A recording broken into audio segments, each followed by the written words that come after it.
صحابہ حضور کی ثنا بھی تو عربی میں، کیونکہ عرب تھا. تو اس وقت مولا کائنات حضرت علی کرم اللہ وجہ الکریم، تاکہ قرآن قرآن رہے، حدیث قدسی رہے، حدیث پاک رہے، بلکہ صحابہ نے جب قرآن مجید جمع کرنے کا وقت آیا، اور یہ چلتا رہا ہے سارا سلسلہ، اور تب تک حدیث پاک کو جمع کرنے سے روک دیا گیا، تاکہ ہم پہلے قرآن جو ہے وہ جمع کر لیں. پھر حضرت عثمان غنی کے دور میں اس کو مکمل کر لیا گیا، اور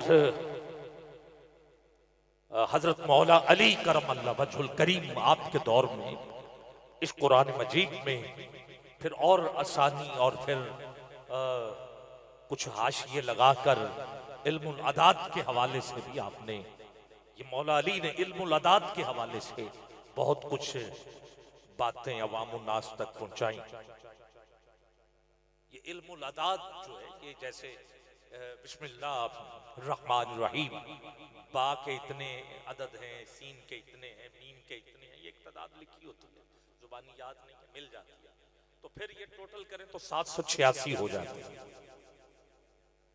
جیسے حضور کے نام کے عدد 92 بنتے ہیں، 92 میم ہے، میم دال کی. اور اسی طرح یہ سارے علم العداد کا ایک ہے، اور اس میں بھی بہت کچھ ہے، اس پر بھی بحث ہوگی تو بات بڑھ جائے گی. مگر اسی دور میں مولا کائنات نے، تاکہ صفت و ثنا حضور کی کہیں آپس میں مل نہ جائے، تو حضور کی صفت و ثنا کے لیے جو لفظ، جو ٹائٹل مختص کیا گیا، وہ لفظ نعت ہے. مولا علی نے مرتب کیا. سبحان اللہ آپ نے نہیں کہا، ذرا مل کے سبحان اللہ کی آواز آ جائے. اور پہلا نعت خان بھی کیا کہنا، وہ گھر مولا علی کے گھر، اور نعت لکھی ہے آپ کے بابا جناب حضرت ابو طالب نے. سبحان اللہ ابھی بھی نہیں کہو گے؟ ذرا دونوں ہاتھ اٹھا کے سبحان اللہ کی آواز آ جائے. پہلی نعت لکھنے والے جناب حضرت ابو طالب، جنہوں نے سب سے پہلے قبلہ حضور کی نعت لکھی، اور ایسی نعت لکھی، توجہ ہے آپ، ایسی نعت لکھی جسے قصیدہ لامیہ کہتے ہیں.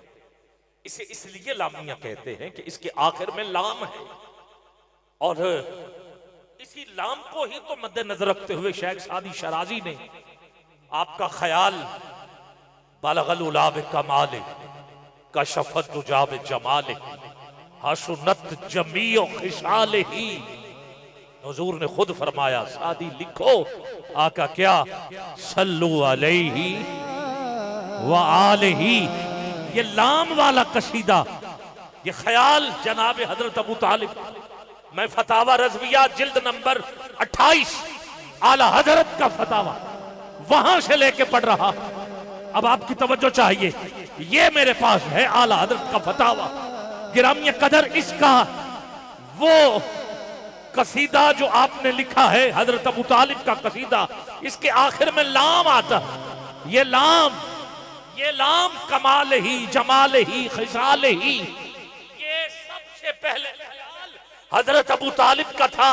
اور ان کے اشعار ترجمے کے ساتھ جو لکھے ہیں وہ ذرا سبحان اللہ کہہ دیں تو ذرا لطف آ جائے گا. میں آگے بڑھنا چاہتا ہوں. کہا اللہ تعالیٰ کے سچے گھر کی قسم، یہ تب کی بات ہے جب لوگ بتوں کی قسمیں اٹھایا کرتے تھے. اللہ اکبر. میں چاہتا ہوں درود پڑھ لیں آپ، اللہم صلی علی، اور میں نعت پڑھ لوں تاکہ آسان ہو جائے سب کے لیے. کوئی لب خاموش نہ رہے، اٹھاؤ دونوں ہاتھ. اللہم صلی علی، اللہم صلی علی سیدنا محمد. اللہم چادروں سے ہاتھ نکال سکتے ہو. میں فرض سے واجب کی جانب بڑھ رہا. ہاں دونوں ہاتھ ایسے بلند کہیے محمد اللہ. سن لیجئے اللہ تعالیٰ کے سچے گھر کی قسم. کون؟ کیا کوئی کافر بھی ایسے قسمیں اٹھاتا ہے؟ کیا کافر بھی ایسے قسمیں اٹھاتے ہیں؟ کہا اللہ تعالیٰ کے سچے گھر کی قسم اور اللہ کی قسم بے شک اللہ بے خبر نہیں ہے. آلہ وصحبہ وسلم. اللہ. اللہم اور اگلا شعر کہا اللہ کے گھر کی قسم اے کافرو تم جھوٹے ہو. کیا کوئی کافر بھی کافروں کو کہے کہ تم جھوٹے ہو؟ ہاں اس گمان میں کہ ہم محمد کو چھوڑ دیں گے. کہا جب تک میں ہوں، میرے بچے ہیں، ہمارے گھر کی عورتیں ہیں، خبردار کوئی بھی آیا ہم حضور کے ساتھ ہیں. ہماری جان تو جا سکتی ہے، حضور پہ آنچ نہیں آ سکتی. والا آلہ وصحبہ وسلم. اللہ. اللہم کہا مجھے اپنی جان کی قسم مجھے محمد صلی اللہ علیہ وآلہ وسلم سے شدید محبت ہے اور میں انہیں ایسے چاہتا ہوں جس طرح پہ ہم چاہنے والے کی عادت ہوتی ہے. عادت ہوتی ہے گرامی قدر، عادت ہوتی ہے. جو عادت ہوتی ہے وہ صبح شام اٹھو بیٹھو کوئی لاکھ کہے کہ چھوڑ دو، کہا نہیں عادت ہو گئی ہے، نہیں رہ سکتا، عادت ہو گئی ہے. ارے جسے عادت ہو حضور کی کیا شان ہوگی اس کی؟ مجھے کہنے دیا جائے یہ وہی تو گھر ہے. ہاں 4 دنیا کے سب سے بڑے عہدے ہیں، دنیا کے نہیں یار بلکہ کائنات میں 4 بڑے عہدے: عہدہ نبوت، عہدہ رسالت، عہدہ ولایت، عہدہ امامت. آؤ گرامی قدر 5واں عہدہ بھی عہدہ خلافت. یہ 5 عہدے ایک ہی وقت میں جس کے گھر میں رہے اس ہستی کو جناب حضرت ابو طالب کہتے ہیں.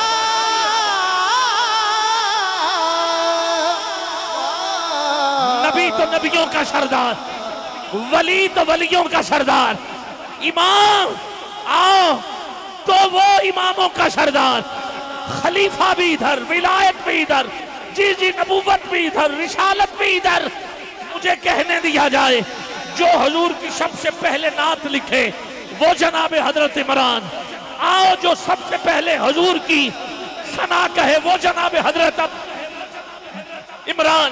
کہنے دیا جائے گرامی قدر جو حضور کو سینے پہ بٹھائے، جو حضور کو کندھوں پہ اٹھائے، جو بستر بدلے، جو پہلا نکاح حضرت خدیجہ الکبریٰ سے خود پڑھائے. بولو گے یار ایک الگ شان کی حویلی ہے، ایک الگ شان کی حویلی ہے.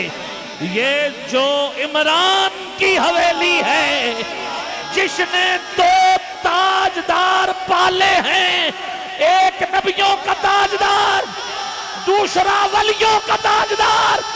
کون ہے جو ایک ہاتھ حضور کے نام پر اور دوسرا مولا علی کے نام پر اٹھا سکتا ہے؟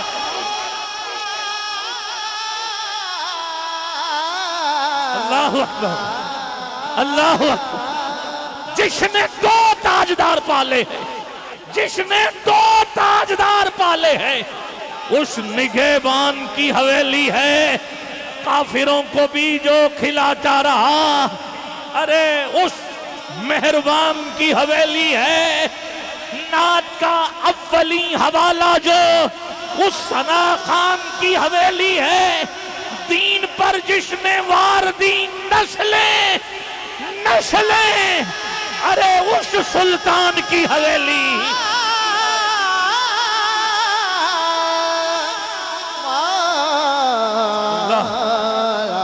اللہم صلی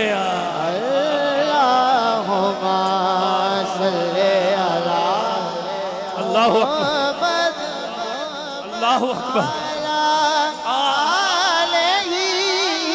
صحابہ وسلم اللہ اللہم صلی علی محمد اللہ اکبر. یہ پہلی نعت لکھنے والے کون؟ جناب حضرت ابو. ٹھیک ہو؟ ہاں گرامی قدر یہ چھوٹی ہستی نہیں ہے، مولا علی کے والد حضور نے پسند کیا، حضور ساتھ رہے. ہاں فتاوی رضویہ جلد نمبر 30 بھی میرے پاس موجود ہے. 33 جلدیں ہیں، ساری میں پڑھ چکا ہوں، لا نہیں سکتا، ظاہر ہے. ہاں میں نے کون سا کوئی در مناظرہ کرنا ہے، بس جو رہ گئی یہ میرے پاس جلد نمبر 30 ہے. اس کا صفحہ نمبر 269 ہے. لکھتے ہیں کافر ناپاک ہی ہے، کافر ناپاک ہی ہے، کافر ناپاک ہی ہے. گرامی قدر کیا کوئی ہو کافر اور اپنے ہاتھوں سے نبی کو کھلائے، جبکہ ناپاک ہے کافر، ہاتھوں سے کھلا بھی رہا ہے، سلا بھی رہا ہے، اٹھا بھی رہا ہے. مکھی ناپاک ہوتی، ناپاک ہوتی، مکھی ناپاک ہوتی ہے. آؤ مجھے دنیا کا کوئی ایسا مفتی بتائے مکھی حضور پہ بیٹھے نہیں کہے گا تو 295 سی لگے گی. مائک ہاتھ میں، دنیا دیکھ رہی ہے، ہمیں آسان کام نہیں. ادھر آ کے بولنا ایک ایک لفظ حضور کی بات ہے، اصحاب کی بات ہے، اہل بیت کی بات ہے. ہاں ذمہ داری کے ساتھ. سبحان اللہ. اگر یہ لنگر ہے نا، اس کو نہ دیکھیں. ہاں جو ہم پر جو گزرے گی اس کو بھی سوچئے گا کہ یہ چھوٹا کام نہیں. حضور کی عزت کی بات. کوئی کہے مکھی بیٹھی 295 سی لگے گی، یہ حضور کی شان. تو میں آپ سے پوچھتا ہوں وہ ناپاک ہے، وہ نہیں آئی، یا خود نہیں آئی یا فرشتوں نے روک دیا ہے. دو ہی بات ہے، یا فرشتوں نے روک کے رکھا ہے خبردار ادھر نہیں آئی، یا اللہ نے اسے شعور دیا نہیں، اور دیا ہے کہ حضور ہر شے کے نبی. توجہ ہے؟ تو پھر یار ایک مکھی پہ یقین ہے، حضرت ابو طالب پہ یقین. ہاں بولو نا یار، بڑی لمبی چوڑی بحثیں ہیں. ہاں یہ نہیں ہے کہ اس فتاوی کے اندر میں نے بہت کچھ پڑھا ہوا، ٹھیک ہے. یہاں اکابرین کی بحث چل رہی ہے کہ اگر یہ ہے تو پھر یہ ہونا چاہیے، یہ ہے تو یہ ہونا چاہیے، یہ ہے تو یہ بہت کچھ ہے. منبر پہ آ کر یہ کہہ دینا یہ ہو گیا وہ ہو گیا نہیں. اہل سنت و جماعت کے یہ نظریات میں شامل ہے کہ آپ نے حضور کے چچا کے بارے میں خاموش رہنا ہے، کوئی بات نہیں کہنی.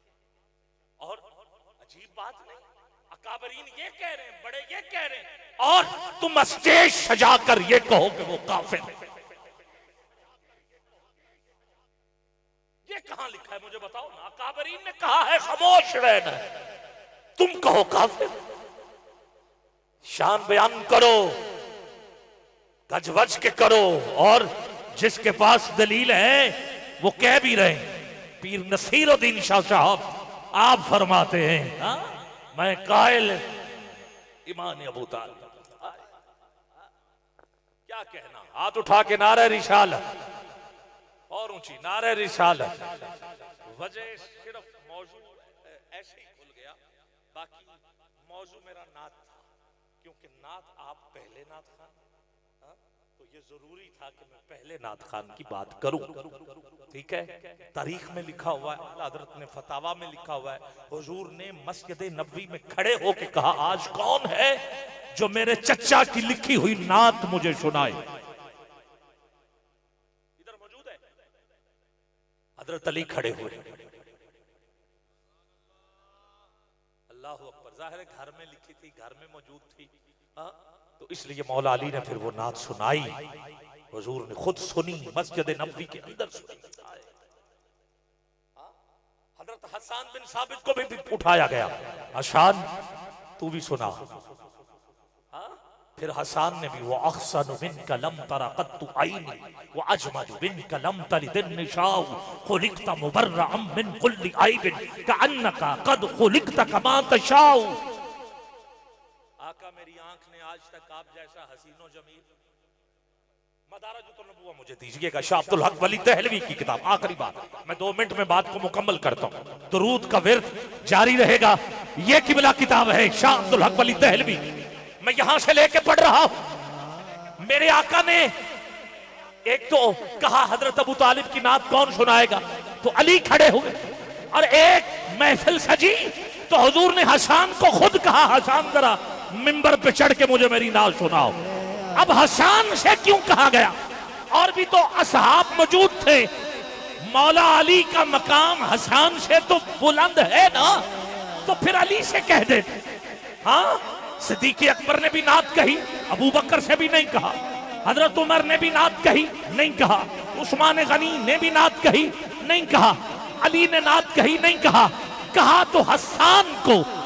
عابد خیال کیوں کہا؟ میں نے یہاں سے لے کے پڑھا ہے، گرامی قدر 12 ربیع الاول جب حضور دنیا میں جلوہ فروز ہوئے تھے تو مجمع لگا تھا حضور کے گھر کے سامنے، ایک تاجر پوچھ رہا تھا کہ مجھے کوئی بتا سکتا ہے کہ جب حضور آئے تو پاس کون تھا؟ تو ایک بی بی نام ہے حضرت شفا، ادھر سے لے کے پڑھ رہا ہوں، حضرت عبد الرحمن بن عوف کی والدہ کہتی ہے میں پاس تھی، کہا مجھے کوئی بات بتاؤ، کہا جب بچے ہوتے ہیں بچے بھی ناپاک، بچوں کی مائیں بھی ناپاک، مگر جب حضور آئے حضور بھی پاک، حضور کی اماں بھی پاک۔ 8 سال کی عمر کا ایک بچہ، یہ بچوں کی فطرت ہوتی، یہ بالکل قریب آ کے بیٹھتے ہیں، 8 سال کی عمر کا ایک بچہ حضور کو دیکھ رہا تھا، حضور اس کو دیکھ رہے تھے۔ آج وہ بچہ نہیں ہے، مسجد نبوی میں وہی بچہ، آؤ بہت بڑا صحابی، حضور نے کہا حسان،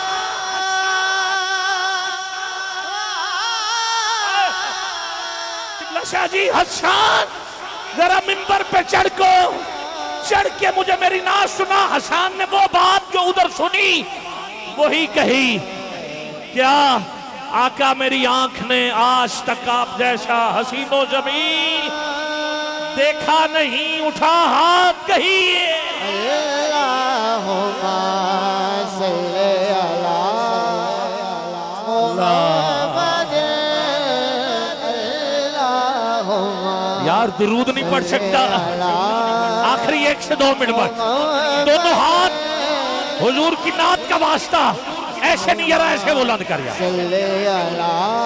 زہ عزت و اطلاع محمد کہ ہے عرش حق زیر پائے محمد، خدا کی رضا چاہتے ہیں دو عالم، خدا چاہتا ہے رضائے محمد، اجابت کا صحرا عنایت کا جوڑا، دلہن بن کے نکلی دعائے محمد، اجابت نے بڑھ کے گلے سے لگایا، بڑی ناز سے جب دعائے محمد، رضا پل سے اب وجد کرتے گزریے کہ ہے رب سلم صدائے